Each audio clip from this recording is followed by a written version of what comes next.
बिस्मिल्लाहिर्रहमानिर्रहीम। अस्सलामुअलैकुम।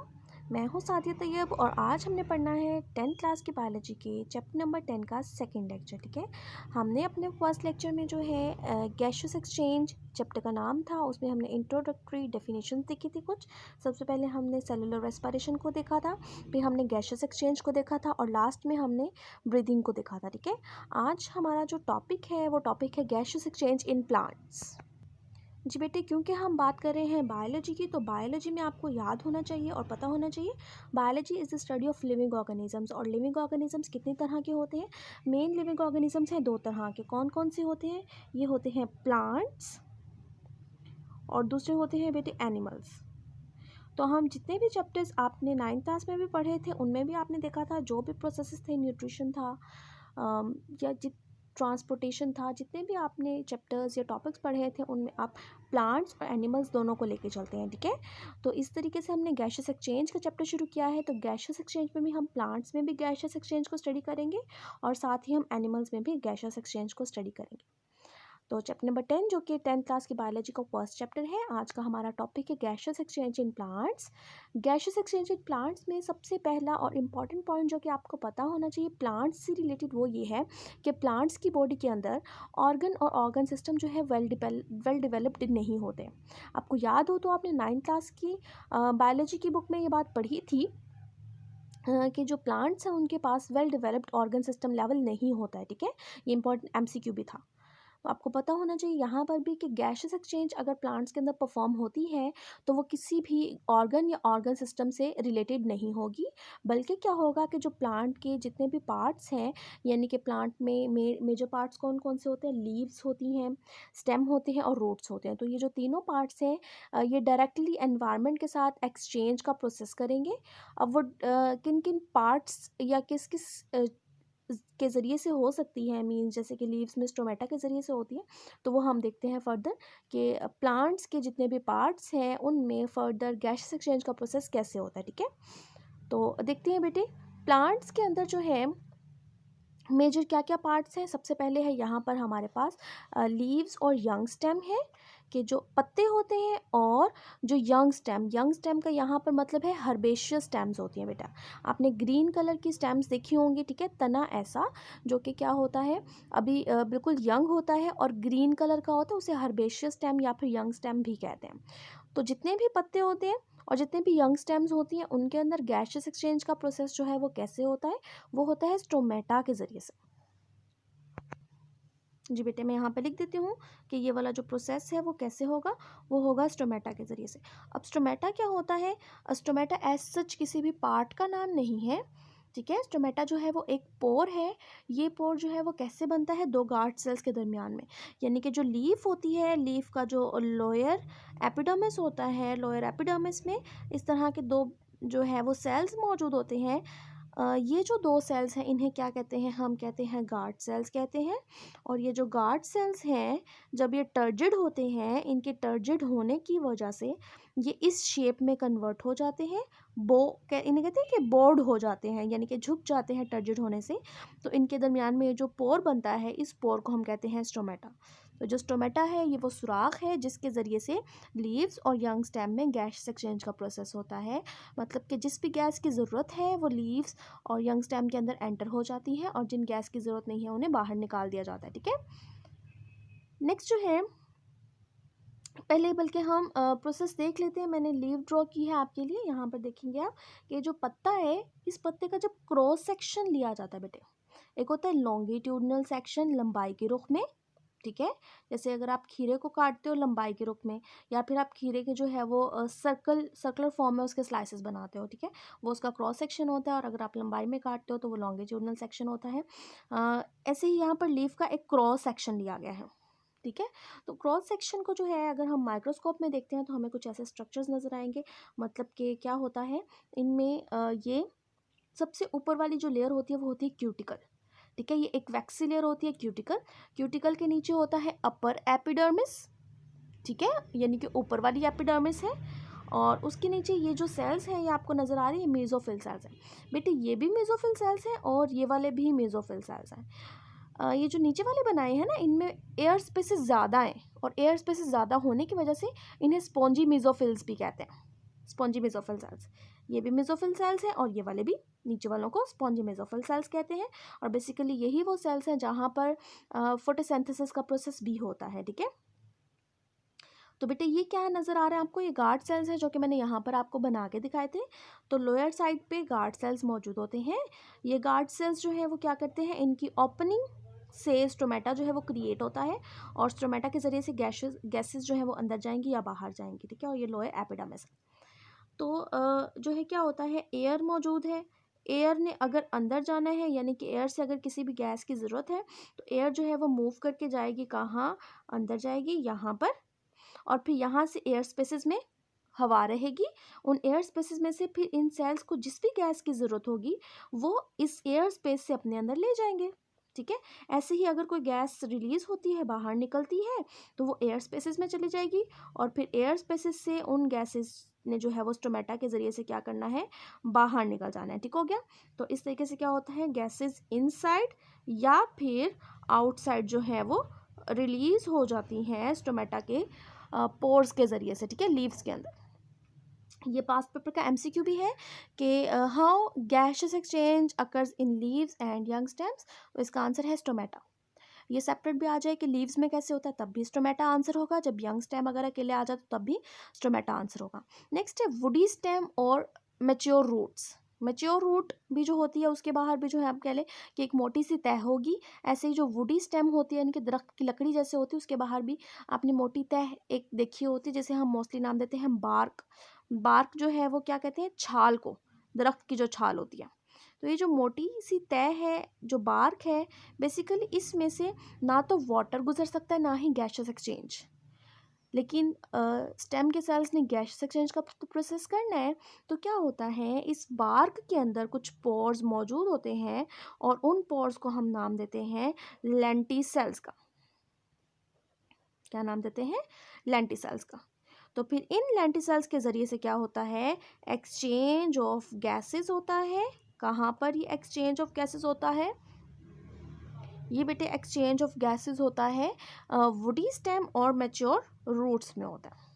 ठीक हो गया, तो लीव्स और यंग स्टेम में स्टोमेटा के ज़रिए से, वुडी स्टेम और मैच्योर रूट में बार्क के अंदर मौजूद पोर्स जिनका नाम है लेंटिसेल्स, उनके ज़रिए से गैशियस एक्सचेंज होता है। यंग स्टेम में कैसे होता है, सॉरी यहाँ पे यंग स्टेम नहीं, रूट आएगा जी बेटे। यहाँ पे यंग रूट्स की बात करनी है हमने, कि जो यंग रूट्स होती हैं, बेसिकली जो रूट्स है ना, रूट्स के साथ आपको पता है रूट हेयर्स लगे होते हैं, ये रूट हेयर्स इस तरह से और बारीक। आपने कभी रूट हेयर्स ऑब्जर्व किए, मैं आपको बताती हूँ। आपने कभी कैरेट ली हो, ठीक है, गाजर या मूली, तो उसके ऊपर आपको बहुत ही बारीक बारीक बाल से नज़र आते हैं। ठीक है, तो वो जो बाल आपको नज़र आते हैं ना, वो रूट हेयर्स होते हैं। ठीक है, क्योंकि गाजर या मूली जो है वो खुद क्या है, रूट है, तो उसके जो बाल हमें नज़र आते हैं वो रूट हेयर्स होते हैं। रूट हेयर्स क्या करते हैं, एब्जॉर्प्शन में हेल्प करते हैं। वो एब्जॉर्प्शन वाटर की हो, मिनरल्स की हो, या फिर जो है डिफरेंट गैसेस की हो। तो ये जो रूट हेयर्स हैं, इन रूट हेयर्स के ज़रिए से जो ये यंग रूट्स हैं क्या करते हैं, डिफ्यूजन के प्रोसेस के ज़रिए, डिफ्यूजन के प्रोसेस के ज़रिए से क्या करते हैं, गैशियस एक्सचेंज कर लेते हैं, गैशियस एक्सचेंज कर लेते हैं। ठीक है, तो फिर से देख लेते हैं, लीव्स और यंग स्टेम में स्टोमेटा के ज़रिए से, वुडी स्टेम और मैच्योर रूट में बार्क के अंदर मौजूद पोर्स लेंटिसेल्स के ज़रिए से, और यंग स्टेम में डिफ्यूजन के प्रोसेस के ज़रिए से गैशियस एक्सचेंज होता है। अच्छा बेटे, इसके बाद है एक्वेटिक प्लांट्स क्या करते हैं। अब देखिए, एक्वेटिक प्लांट्स के बारे में हम क्या जानते हैं, हमें ये पता है कि जो एक्वेटिक प्लांट्स हैं वो कहाँ मौजूद हैं, वो मौजूद हैं पानी के अंदर। अब पानी के अंदर मौजूद हैं तो क्या होगा कि पानी के अंदर आपको पता है कि वो जो वाटर है, वाटर के अंदर गैसेस जो है वो डिज़ोल्व होती हैं। ठीक है, कौन कौन सी गैसेस जो है वो डिज़ोल्व है, ये दोनों गैसेस ही डिज़ोल्व होती हैं। मतलब कि जो कार्बन डाइऑक्साइड है ये भी डिज़ोल्व है, और वाटर भी डिज़ोल्व है। तो पानी के अंदर मौजूद कार्बन डाइऑक्साइड और वो ऑक्सीजन जो कि डिज़ोल्व है, यही डिज़ोल्व फॉर्म में ऑक्सीजन को वो डिफ्यूजन के प्रोसेस के ज़रिए से अपनी बॉडी के अंदर ले जाते हैं, और अगर किसी गैस को बाहर निकालना है तो उसे वैसे ही डिफ्यूजन के प्रोसेस से वापस वाटर में रिलीज़ कर देते हैं। ठीक है, बेटे यहाँ पे मैंने आपको एक बहुत इम्पॉर्टेंट कंसेप्ट देना था। वो क्या था? वो कंसेप्ट ये है कि डे टाइम में और नाइट टाइम में क्या होता है, कि दिन के वक्त लीव्स के अंदर कौन सा प्रोसेस हो रहे होते हैं और रात के वक्त कौन सा प्रोसेस हो रहे होते हैं। तो हम चलें वो देख लेते हैं। जी बेटा जी, यहाँ पे मैंने आपके सामने इक्वेशंस लिख दी हैं। ये इक्वेशंस मैंने क्या लिखी हैं, मैंने आपको बताया कि आपके बुक के पेज नंबर है 3 और पेज नंबर 3 के ऊपर जो है जो फर्स्ट पैराग्राफ है वहाँ पर आपको ये कंसेप्ट देना ज़रूरी है क्या, कि डे टाइम में क्या होता है और नाइट टाइम में क्या होता है। ये बताना इसलिए ज़रूरी है क्योंकि हम गैसेस एक्सचेंज पढ़ रहे हैं, तो आपको अंदाज़ा हो कि प्लांट्स एग्जैक्टली कौन सी गैस अंदर लेके जाते हैं एनर्जी प्रोड्यूस करने के लिए, ठीक है। यानी कि रेस्पिरेशन का प्रोसेस करने के लिए कौन सी गैस अंदर लेके जाते हैं, और अगर कोई और गैस लेके जाते हैं तो क्या प्रोसेस है। बेसिकली डे टाइम में जो है फोटोसिंथेसिस का प्रोसेस भी होता है और रेस्पिरेशन का प्रोसेस भी होता है। तो डे टाइम में जब फोटोसिंथेसिस हो रही होती है तो उसके लिए प्लांट्स को ज़रूरत है कार्बन डाइऑक्साइड गैस की। तो प्लांट्स क्या करेंगे, ये जो है एनवायरनमेंट से कार्बन डाइऑक्साइड गैस को अब्जॉर्ब करेंगे स्टोमेटा के ज़रिए से, और फिर वाटर जो है रूट से अब्जॉर्ब करेंगे और क्या बना देंगे, ग्लूकोज यानी कि प्लांट्स की फूड, और साथ में ऑक्सीजन को as a byproduct release कर देंगे। अब ये जो ऑक्सीजन है रिलीज़ हो गई है फोटोसिंथेसिस के प्रोसेस के नतीजे में, ये एनवायरनमेंट में रिलीज़ फ़ौरन नहीं कर दी जाती है। अब ये ऑक्सीजन यूज़ हो जाती है कहाँ पर बेटे, ये ऑक्सीजन यूज़ हो जाती है यहाँ पर, ठीक है। यानी कि रेस्पिरेशन का प्रोसेस, क्योंकि फोटोसिंथेसिस और रेस्पिरेशन डे टाइम में साइड बाय साइड चल रहे होते हैं, ठीक है। तो यहाँ पर ऑक्सीजन यूज़ हो गई, जितनी रेस्पिरेशन करनी थी उससे ज़्यादा ऑक्सीजन प्रोड्यूस हुई है, तो बाकी की ऑक्सीजन बाहर निकल जाती है सेल से बाहर निकल के एयर स्पेसेस में, और एयर स्पेसेस से फिर हवा में चली जाती है, ठीक है। और रेस्पिरेशन के प्रोसेस में यानी कि ग्लूकोज और ऑक्सीजन के मिलने से कार्बन डाइऑक्साइड वाटर एनर्जी मिलती है। तो कार्बन डाइऑक्साइड गैस जो यहाँ पर प्रोड्यूस हुई है वो फिर यूज़ हो जाती है कहाँ पर, वो यूज़ हो जाती है फोटोसिंथेसिस के प्रोसेस में। यानी कि ये दोनों गैस प्रोसेसेस जो हैं एक दूसरे के प्रोडक्ट्स को एक दूसरे के रिएक्टेंट्स के लिए यूज़ कर लेते हैं। जिस भी गैस की एक्स्ट्रा तौर पर ज़रूरत होती है वो फिर एनवायरनमेंट से ले ली जाती है, ठीक है। अब ये तो हो गया डे टाइम में, यानी कि डे टाइम में हम नहीं कह सकते कि कौन सी गैस ज़्यादा जा रही है कम जा रही है, जो प्रोसेस ज़्यादा चल रहा होगा। यानी कि डे टाइम में अगर फोटोसिंथेसिस ज़्यादा चल रही है तो कार्बन डाइऑक्साइड अगर यहाँ से पूरी नहीं हो पा रही तो एनवायरनमेंट से ले ली जाएगी। डे टाइम में जो है अगर रेस्पिरेशन ज़्यादा हो रही है, यहाँ से ऑक्सीजन पूरी नहीं हो पा रही तो एनवायरनमेंट से ले ली जाएगी, ठीक है। तो डे टाइम में हम कुछ कह नहीं सकते कि नेट एक्सचेंज ऑफ गैसेज जो है वो कौन सी गैस ज़्यादा हो रही है।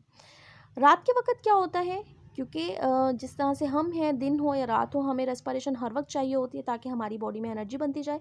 इस तरीके से जो प्लांट्स हैं, प्लांट्स की बॉडी में भी जो है एनर्जी की ज़रूरत होती है, हर वक्त एनर्जी की ज़रूरत होती है। तो रात के वक्त जबकि सनलाइट नहीं है तो फोटोसिंथेसिस का प्रोसेस नहीं होता।